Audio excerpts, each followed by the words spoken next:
Continuamos con la historia. Vida, pasión y muerte de los bartolenses. Escrita por el señor Cándido Santos Vicente. Ahora con el video número 5. Iniciamos. Masacre de indígenas zapotecos. En 1927, siendo presidente municipal Emeterio Sabino, nativo, pero incondicional de los Altamirano. En vez de hacer justicia a sus paisanos, se dedicó a perjudicar a sus hermanos de raza. Y quien en unión con los Altamirano, sembraron el terror en la población.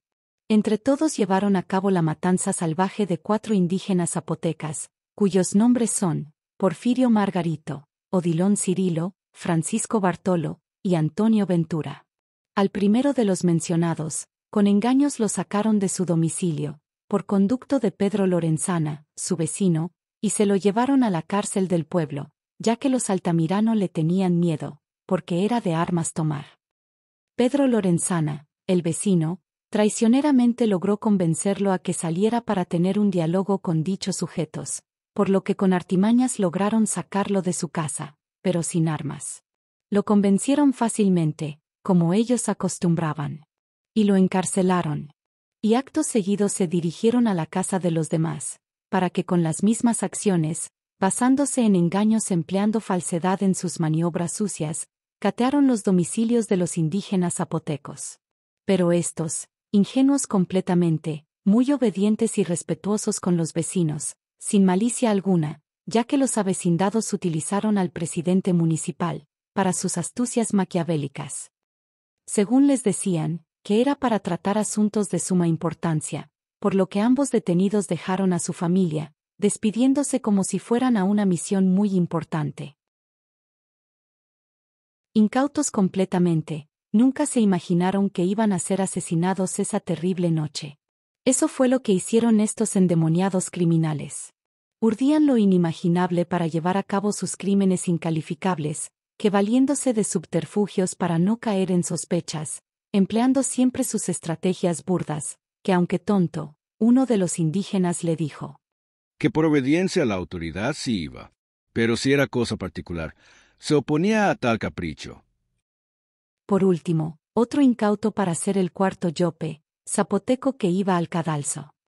Nota de pie número 11. La palabra yope.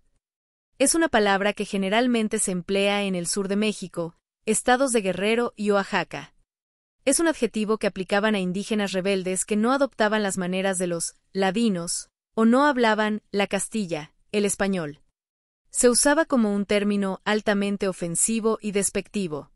Se suma al suplicio, al saber que sus hermanos ya estaban en el hoyo, no se resistió y se lo llevaron mecateado a la cárcel del poblado, donde ya se encontraban los otros 3.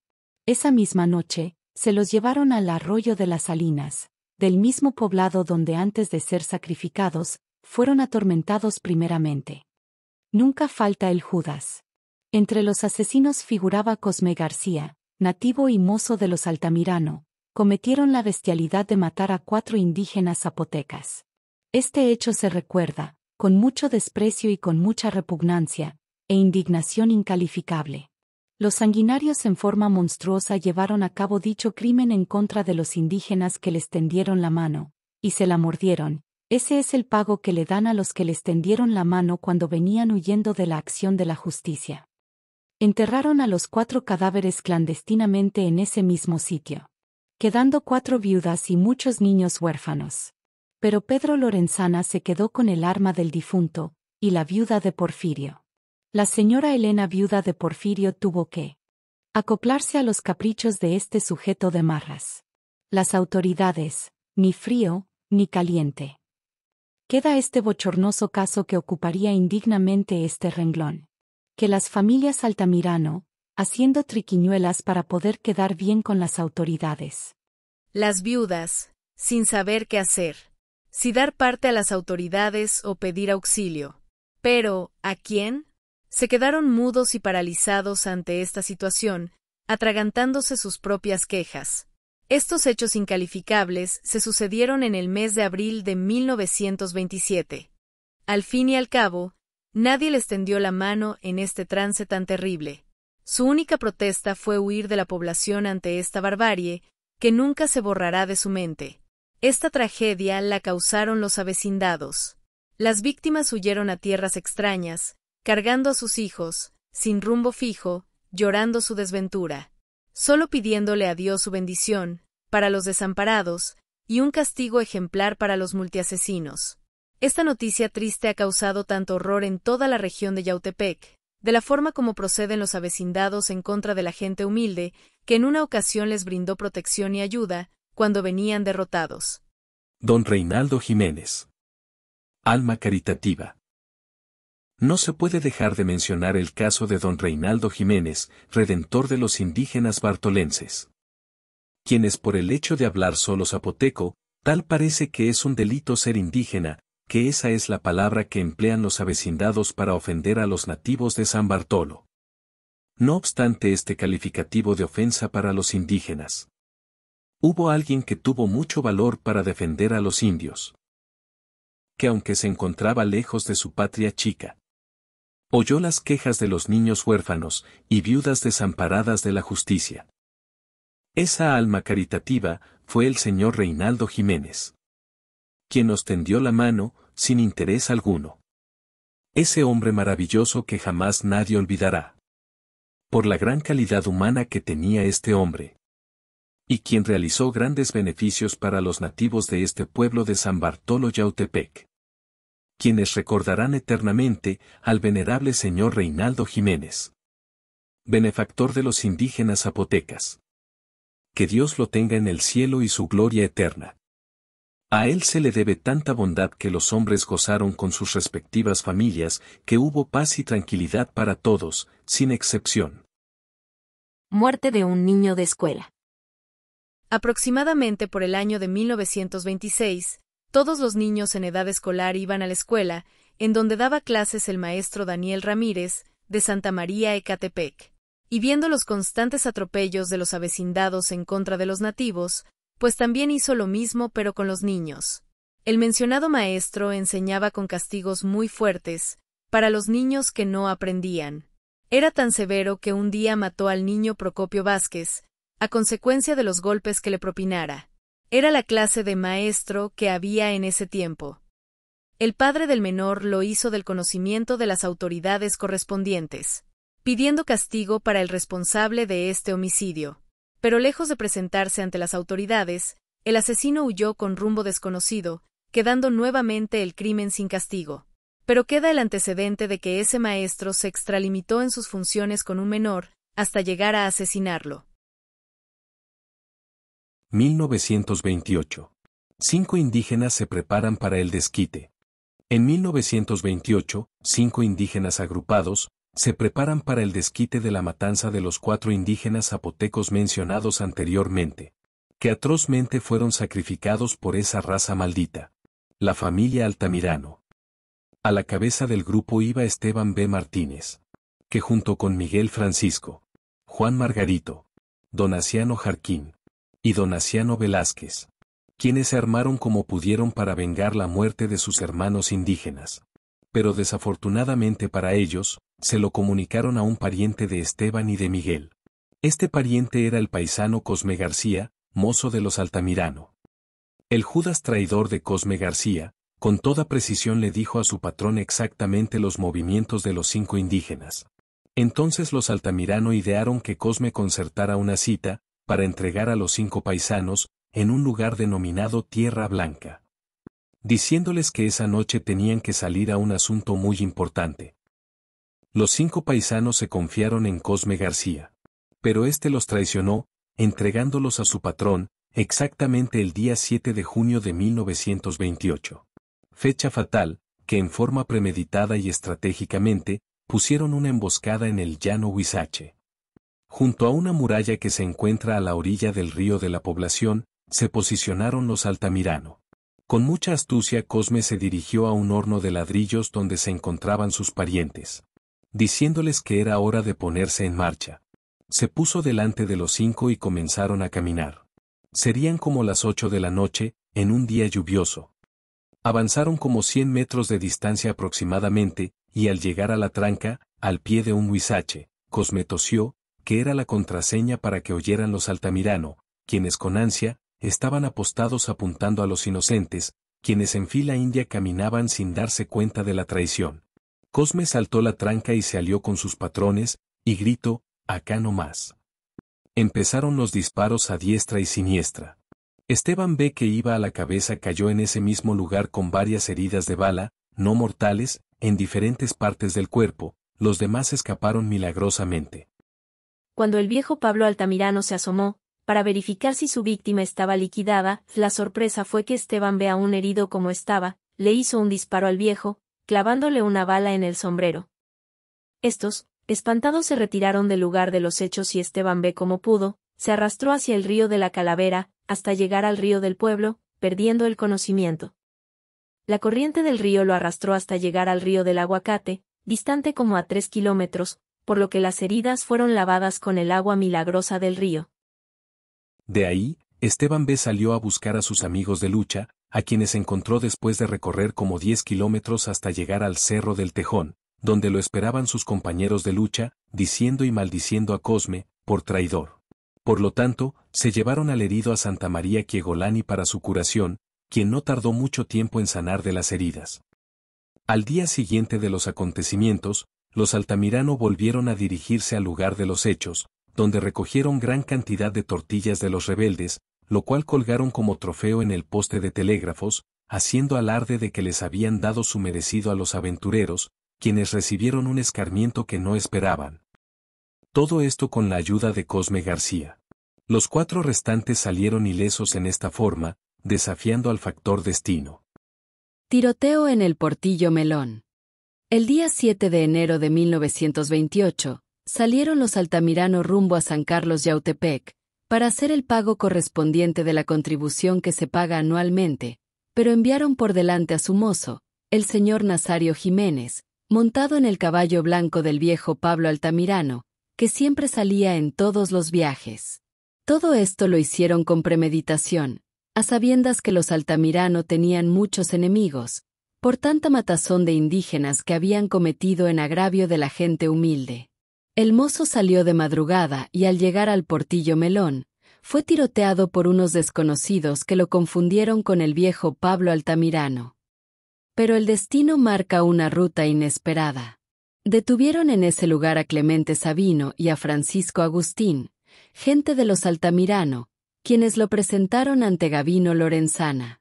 Pero con el temor que tenían los avecindados del pueblo, fueron a quejarse del tiroteo de que fueron víctimas, ante el presidente municipal del lugar, Emeterio Sabino. Alarmaron a la población, se reunieron los pobladores, para rescatar a los compatriotas que se encontraban detenidos. Llegaron al citado lugar encontrando a mucha gente armada. El detenido Clemente Sabino, ahorcado por Gavino Lorenzana. Al amanecer del día 8 de enero de 1928, Gavino Lorenzana, quien en forma por demás labiosa le informó al coronel Reinaldo Jiménez, que logró detener a Clemente Sabino, enemigo de los bartolenses y que tanto daño había causado, y que por tal motivo lo había ejecutado, ahorcándolo de un árbol de encino. Pero se le escapó otro hombre llamado Francisco Agustín, quien llegó al pueblo informando la novedad de que en el Portillo Melón se encontraba gran cantidad de gente armada y que Gavino Lorenzana ya había ahorcado a Clemente Sabino. ¿Pero quién era Gavino Lorenzana para hacerse justicia por su propia mano y en despoblado? Mal interpretando la buena fe del coronel Reinaldo Jiménez, quien tenía la facultad de impartir justicia al por igual, tanto a los indígenas como a los demás. La noticia no se hizo esperar, se alarmó a la gente y los Altamirano se mezclaron entre los civiles desarmados para ir en busca de Clemente Sabino, quien ya se encontraba sin vida. Pero antes de llegar al portillo mencionado, los armados se apartaron y de inmediato se repartieron estratégicamente para el ataque en contra del enemigo. Cercaron a la gente de don Reinaldo, intempestivamente se oyó el traqueteo de los fusiles de los Altamirano en contra de la gente de don Reinaldo Jiménez. Logrando herir a Constantino Jiménez, a Valentín Rosales y a Antonio Figueroa, hijo y sobrino de don Reinaldo. Huida de los Altamirano. El día 9 de enero de 1928, como a las 5 de la mañana, don Reinaldo con su gente se reunió en el paraje La Mesa, cerca de la población y ordenó al trompeta de órdenes que tocara diana, como seña para que los que se encontraran libre de toda culpa, esperaran la determinación que se iba a tomar, como consecuencia de los ataques en contra de su personal, ya que él en persona no tenía ninguna intención de atacar a la población, sino de tomar un diálogo con las autoridades del lugar, correspondiente a un razonamiento correcto para deslindar todos los problemas que se venían suscitando en el lugar. No solamente en este poblado, sino en toda la región de Yautepec, pero los Altamirano, reconociendo su falta, desesperadamente huyeron con toda su familia, rumbo a San Carlos Yautepec. Pero el señor Reinaldo Jiménez, bondadoso como era con la gente, les dio tiempo suficiente para que escaparan, sin dar motivo a los indígenas zapotecos a que desquitaran su coraje por la muerte de sus paisanos. Como a las 8 de la mañana, los soldados del señor Reinaldo entraron al pueblo, buscando a los asesinos que mataron a mucha gente humilde, inocente e inerme, pero ya habían escapado dejando sus casas y llevándose todo lo que tenían de valor. Con anterioridad la señora Rosa Vicente, viuda, tía del autor, se había ido a quejar con el señor Reinaldo Jiménez, en su cuartel general en Nejapa de Madero, informándole de todas las atrocidades, y que las autoridades no ponían empeño en castigar a los responsables, para erradicar dicho salvajismo y tanta matanza de indígenas, que cometían día a día estos malnacidos, los Altamirano, ya que no había seguridad en la población. Por la constante tragedia en que viven los humildes e indefensos bartolenses, por el solo hecho de haberles brindado apoyo cuando venían huyendo de la acción de la justicia y la población del pueblo San Bartolo les tendió la mano caritativa. La señora Rosa Vicente también hizo del conocimiento del gobernador del estado, señor Constantino Chapital, quien giró instrucciones al coronel Reinaldo Jiménez para que impartiera justicia a esa pobre gente que se quejaba constantemente de los abusos que se venían cometiendo principalmente en San Bartolo y Yautepec. Estos actos de violencia, primeramente los cometieron los Altamirano. Por tal motivo comprometieron al señor Reinaldo Jiménez de este espinoso problema, quien siempre dentro de la legalidad, sin cometer desmanes ni dejar lugar al desquite, por lo cual en forma adecuada supo controlar la situación, empleando estrategia militar, estableciendo un destacamento militar y defensa rural, proporcionándoles armamento al personal seleccionado para resguardar a la población y que haya mayor seguridad y bienestar para todos, y trabajar unidos como un solo hombre, demostrando que hay hombres dignos con capacidad de desenvolverse con facilidad. De estos hechos se dio conocimiento al gobernador del estado, que los nativos de San Bartolo ya viven en paz, sin derramamiento de sangre. Y se retiró la familia Altamirano, sin novedad. Detención de Cosme García. El malnacido traidor de Cosme García, mozo de los Altamirano y multiasesino, fue detenido y enviado a la cárcel de San Carlos, para que respondiera de incalificables delitos que cometió en agravio de sus propios hermanos de este pueblo.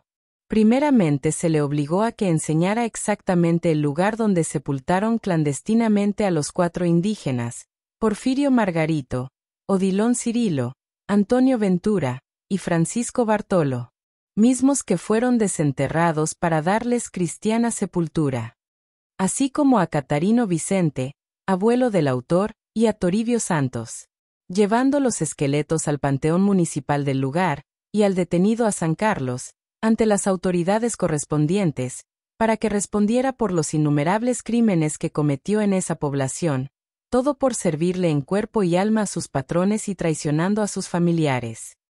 Ya estableciéndose completa calma en el pueblo, don Reinaldo no permitió por ningún motivo que se vengara de todos los crímenes que cometió ese sujeto, que indebidamente ocupa este renglón. Por lo tanto, sacaron a otros 6 cadáveres, esqueletos, para enterrarlos, quedando como jefe y subjefe de la defensa rural de este poblado el señor Jerónimo Jiménez y Miguel Francisco, con anuencia de las autoridades correspondientes, tanto de la capital del estado, como la cabecera de distrito de San Carlos Yautepec. Asesinato de Emeterio Sabino. En el año de 1928 aproximadamente, fue asesinado el señor Emeterio Sabino, quien fuera presidente municipal en su pueblo, cuando fueron asesinados 4 indígenas por los Altamirano, como ya se mencionó. Este señor pasaba por el Portillo San Antonio después de sus labores del campo, cuando le pusieron una emboscada, eliminándolo, sin saber quién o quiénes fueron los responsables de este delito. Pero cabe decir que pagó una acción por la traición que cometió en agravio de sus paisanos. Presumiblemente haya sido uno de los dolientes que en venganza haya cometido este crimen.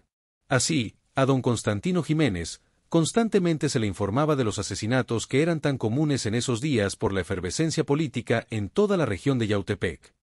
Nacho Quero, comerciante mitleño. En 1928 se estableció en este pueblo el señor Ignacio Quero, comerciante mitleño, del que no se puede omitir el menor detalle. En esta época se cometieron innumerables crímenes en este pueblo, en la forma más vulgar y descarada y a la vez desastrosa. Este hecho sorprendió a toda la región de Yautepec. Por lo tanto, Nacho no soportó tantas injusticias de parte de las autoridades e indolencia de los mismos. Primero fueron los Díaz, luego los Altamirano, luego los Lorenzana, quienes le pedían que se aliara con ellos, con esa raza infernal, y así poder asegurar su sitio. Pero pudo más la fuerza que la razón, optando por retirarse de este poblado antes de verse involucrado en la desgracia en que cayeron los nativos. Se retiró a Nejapa, negándose a pertenecer a la Liga de Criminales. Pero Juan Altamirano puso su tienda en el local antes citado, el cual no prosperó ya que se dedicaron a otros negocios. Posteriormente Nacho Quero quiso regresar para continuar con su comercio, pero se opusieron los Díaz, por tal motivo optó por retirarse nuevamente. Años después, llegó otro mitleño, de Mitla, llamado Miguel Sosa, quien se estableció en este lugar, pero de igual forma duró poco tiempo, por los constantes atropellos de que fue víctima por parte de los Díaz. Por último, llegó el señor Lucio Hernández, procedente del mismo lugar, Mitla. Don Lucio tuvo 2 hijos, Antolín y Olivia. Don Lucio tomó la determinación de trabajar honestamente, hasta ganarse la confianza de los zapotecos, al grado de colarse como empleado en el municipio en forma voluntaria y como hijo del pueblo. Desempeñó su labor encomendada. Posteriormente se casó con una indígena del lugar de nombre Cristina Jiménez, con la que procreó otros 2 hijos, demostrando tener un rasgo de humanidad para con los vecinos del lugar, por su comportamiento honrado, trabajador y respetuoso. Al final murió con alto grado de responsabilidad ante los bartolenses, quienes hicieron presentes sus condolencias a la familia de don Lucio, con todo respeto de que haya sido objeto, como hijo del pueblo. Le hicieron tantos honores como a ningún otro de tierra extraña, como muestra de ejemplaridad y para mostrar que honor a quien honor merece. Que Dios lo tenga en su santo seno. Este es el ejemplo que deberían copiar todos los que han vivido entre los indígenas zapotecos y como ejemplo de los demás pueblos circunvecinos. Aquí termina el video número 5 de esta historia. Continuaremos con el video número 6. Muchas gracias por su atención.